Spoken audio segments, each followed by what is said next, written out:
रामनिवास घोड़ेला जी, हमारे retired IAS retired IAS Shri Chandra Prakash ji, पूर्व chairman तेलुराम Jangra जी, पूर्व चेयरमैन योगेंद्र योगी जी, हमारे लोकीराम प्रजापति जी, कुलदीप खेड़ी जी, मोनू नंबरदार जी, डॉक्टर मामराज स्वामी जी, महेंद्र पांचाल जी, कालू सोनी जी, तेजवीर सैन जी, हमारे भाई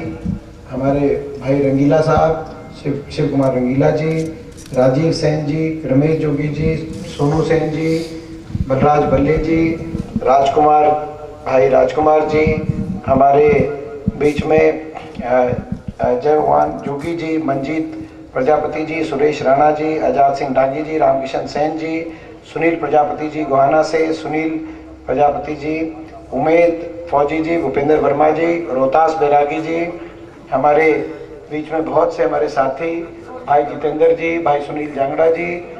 भाई विनोद जांगड़ा जी, हमारे बहादुरगढ़ के वाइस चेयरमैन, हमारे हमारे बीच में सतबीर पहलवान जी, हमारे बीच में किशन लाल पांचाल जी, बहुत जो हमारे देवेंद्र भारत जी रोहतक से, हाँ जी, हाँ कृष्ण, हमारे भाई सापला से, भाई राकेश जी, भाई दुलाराम जी, हमारे भाई मंजीत जी, हमारे भाई महेंद्र पंचाल जी का ले दिया था, हरीश, हाँ ले दिया था मैंने, हरीश खान जी,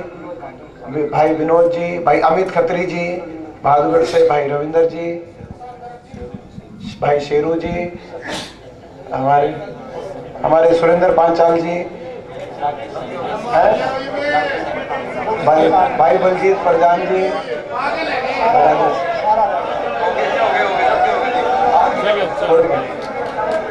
भाई कोई अगर किसी का रह भी गया हो तो बीच में, हाँ भाई विशाल जी, देखो भाई किसी का रह भी गया हो तो बीच में मेरे को रुकवा के बता देना, मैं ले दूंगा, घर की बात है, कोई और भी किसी का रह गया हो, है जी, रामनिवास जी,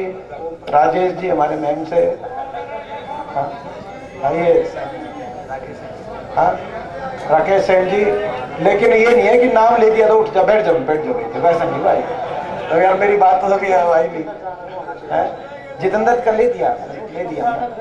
डॉक्टर आनंद जी, मैं बताऊं आपको, बैठ जाओ सुन, हमारे बीच में सभी पिता तुल्य बुजुर्ग नौजवान साथी, मातृशक्ति, जब भी कोई चुनाव होता है और आपको फैसला करना होता है तो जब भी किसी भी जनप्रतिनिधि को तोलना होता है तो दो पैमाने होते हैं, एक उसका काम और एक उसका आचरण, इन्हीं दो पैमानों पे किसी भी जनप्रतिनिधि की आप आकलन कर सकते हो। जब आपने यहाँ मुझे मौका दिया तो मैंने अपने इलाके के विकास के लिए, रोहतक लोकसभा क्षेत्र विकास में आगे जाए, उसके लिए जो काम किए, रोहतक झज्जर को विकास में एक पहचान मिले, जो मैंने काम किए मैं कोई गिनवाता नहीं, लेकिन वो काम भी आपको याद होंगे, और बचपन से लेकर आज तक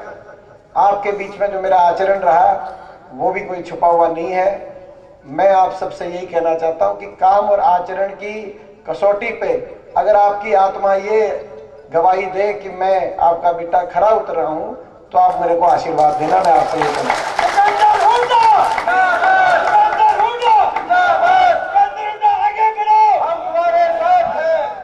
और मैं ये विश्वास दिलाता हूं आपका आशीर्वाद खाली नहीं जाएगा, आपका आशीर्वाद रंग लेके आएगा, और केवल सांसद बनाने का ही काम नहीं होगा, आपके आशीर्वाद से जल्दी ही हरियाणा में आपका आशीर्वाद आपकी सरकार भी लेके आएगा, क्योंकि बदलाव जरूरी है। बीजेपी की सरकार ऐसी सरकार साबित हुई, आज देश में सबसे ज्यादा बेरोजगारी, आज हरियाणा में पढ़े लिखे बच्चों को आज रोजगार मिला नहीं 10 साल की सरकार में, आज सबसे ज्यादा महंगाई की मार आज हरियाणा में, हर आदमी दुखी पा लिया इस सरकार से, आज गरीब आदमी की सारी स्कीम्स बंद हो गई इस सरकार में, मकान आते थे 100-100 गज के प्लॉट हमारे समय दिए गए थे, वो सारी स्कीम सरकार ने आते ही बैन लगा दिया बीजेपी ने, ना प्लॉट मिले 100 गज के, मकान की इक्का दुक्का किसी गांव में आए तो आए, ना तो मकान की स्कीम भी बंद के बराबर, वजीफे की स्कीम पे काफी हद तक बजट कम करने का काम हुआ। आज आपके सामने है। जो स्थिति पूरे देश में बन रही है, इस पूरे प्रदेश में हर वर्ग, कोई ऐसा वर्ग नहीं, किसानों ने अपनी बात उठाई तो किसानों को इसकी सरकार ने अत्याचार किया, कर्मचारी ने ओल्ड पेंशन स्कीम मांगी, उन पे लाठीचार्ज हुआ।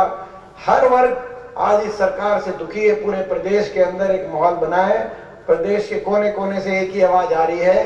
कि बीजेपी की हरियाणा प्रदेश की सरकार जा रही है और हुड्डा साहब के नेतृत्व में और उदय भान जी की अध्यक्षता में कांग्रेस की सरकार आ रही है। कांग्रेस सरकार आ रही है, प्रदेश में माहौल बन गया। और आज जिसका आपने देखा होगा आज क्या जो है, आज 3 निर्दलीय विधायकों ने बीजेपी से समर्थन वापस लेकर और कांग्रेस पार्टी में आज शाम को रोहतक आके हुड्डा साहब और उदय भान जी के नेतृत्व में तब चारों तरफ ये माहौल बना। तो कांग्रेस पार्टी की सरकार की और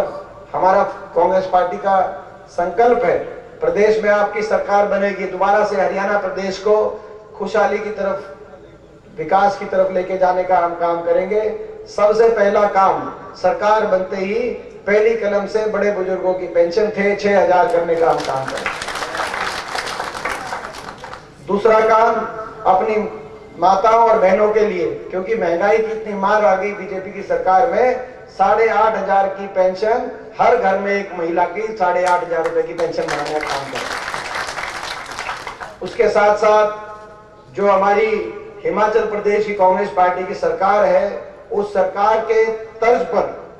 हरियाणा के अंदर भी 300 यूनिट बिजली फ्री देने का हम काम करेंगे ताकि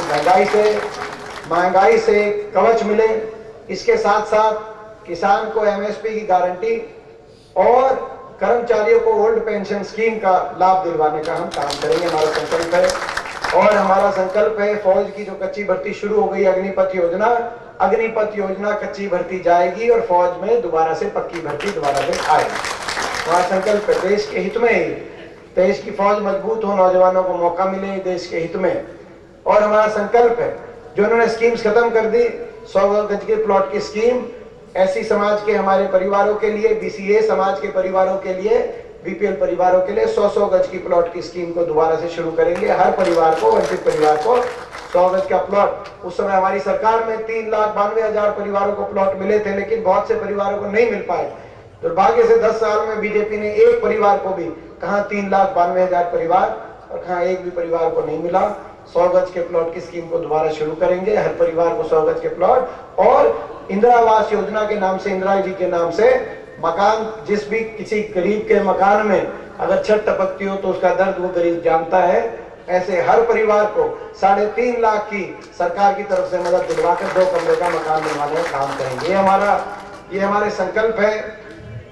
संकल्प है और प्रदेश को आगे लेके जाएंगे। और रोहतक लोकसभा क्षेत्र को भी देश के विकास के मानचित्र पर रोहतक पहुंचे। ये हमारा रोहतक,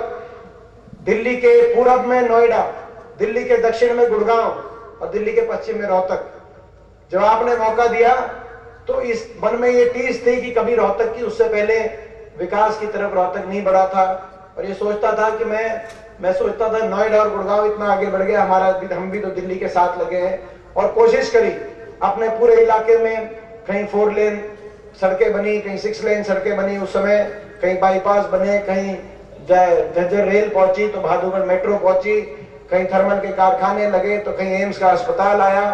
कहीं आईएमटी और औद्योगिक क्षेत्र लगे तो कहीं बड़े बड़े उद्योग आए, Panasonic, Yokohama, Asian Paints, Maruti, Asian, JK Cement, NTPC जैसी बड़ी बड़ी देश की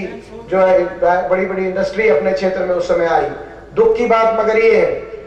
जब 10 साल पहले सरकार गई, जब राज गया, तो ये हमारा इलाका भी विकास की पटरी से उतर गया। 10 साल में कोई एक कॉलेज, एक स्कूल, कोई एक कारखाना, कोई एक मेट्रो का खंभा, ये बता दे जो इस सरकार के अंदर, हमारे क्षेत्र के अंदर इस सरकार ने आगे विकास बढ़ाने का काम किया हो। केवल एक इमारत दिखा सकते हैं, बीजेपी का ऑफिस जरूर बना है, बढ़िया शालीदार, बड़ा आलीशान, लेकिन उसके अलावा बीजेपी के ऑफिस के अलावा कोई, अगर इन्होंने, हमारे समय 68 अस्पताल बने थे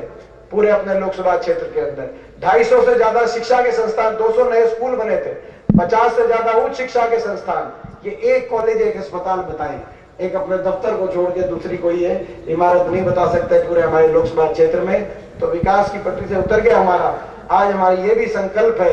मेरा ये भी संकल्प है, इस बार अपनी सरकार आएगी, अवसर मिलेगा, आने वाले समय में गुड़गांव और नोएडा के स्तर पे रोहतक झज्जर का हमारा विकास पहुंचे, ताकि अगली पीढ़ी को, नेक्स्ट जनरेशन को, हम अपनी अगली नेक्स्ट पीढ़ी को एक अच्छा भविष्य देके जा सके। ये हमारा संकल्प। और मैं ये भी कहना चाहता हूं कि कांग्रेस पार्टी सभी वर्गों को उनके अधिकारों के साथ लेके चलने वाली कांग्रेस पार्टी की हमारी मूल विचारधारा है, हमारे सिद्धांत की विचारधारा। और बीसीए वर्ग, जो बीसीए वर्ग तो ऐसा वर्ग है, इसमें कोई, मैं समझता हूं कि ये ऐसा वर्ग है, हमेशा आपने कांग्रेस पार्टी का भी साथ दिया है। और यही कारण था, जब कांग्रेस की सरकार थी, हुड्डा साहब के नेतृत्व में कोई आसान फैसला नहीं होता, लेकिन क्लास 1 और क्लास 2 में बीसीए वर्ग की कोई हमारी सरकार से पहले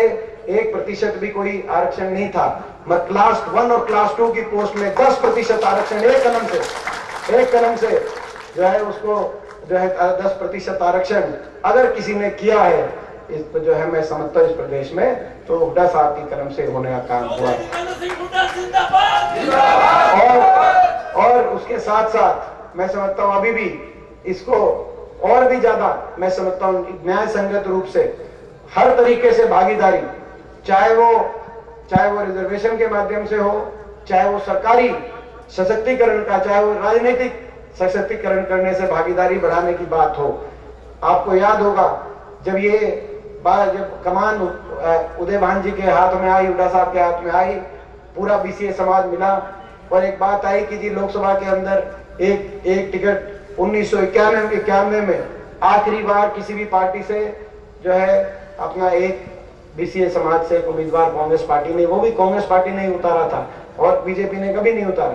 बीजेपी ने आज तक कोई उतारा ही नहीं बीसीए समाज से लोकसभा के अंदर। जय नारायण वर्मा जी को हिसार से, जो प्रजापति समाज से थे, 91 में 91 में, तो उसके बाद से इलेक्शन आए गए, पार्टी आई गई, लेकिन बीसीए समाज से कोई लोकसभा के अंदर प्रत्याशी नहीं। मुझे इस बात का संतुष्टि है कि जिस तरीके से क्लास 1 और क्लास 2 में 10% आरक्षण हुड्डा साहब की कलम से हुआ, आज लोकसभा के अंदर एक कैंडिडेट राज बब्बर जी जो सुनार समाज से अपने संबंधित हैं, तो बीसीए वर्ग से एक कैंडिडेट और 3 कैंडिडेट बैकवर्ड समाज से, कुल ओबीसी समाज से कांग्रेस पार्टी ने 3 उम्मीदवार लोकसभा में देने का काम किया है। और मैं कहता हूं कि पूरे आज प्रदेश के अंदर इस बात का एक संदेश गया है। और यहाँ पर ये जो है मैं समझता हूं कि यहाँ पे लोकसभा में ये जो कदम उठाया है, तो विधानसभा में भी हम पीछे नहीं हटेंगे, मैं कहना चाहता हूँ। तो विधानसभा में पीछे नहीं हटेंगे। और ये जो आपने आज आशीर्वाद दिया है, ये मान सम्मान की पगड़ी आपने जो आज हमारे सर पे रखी है,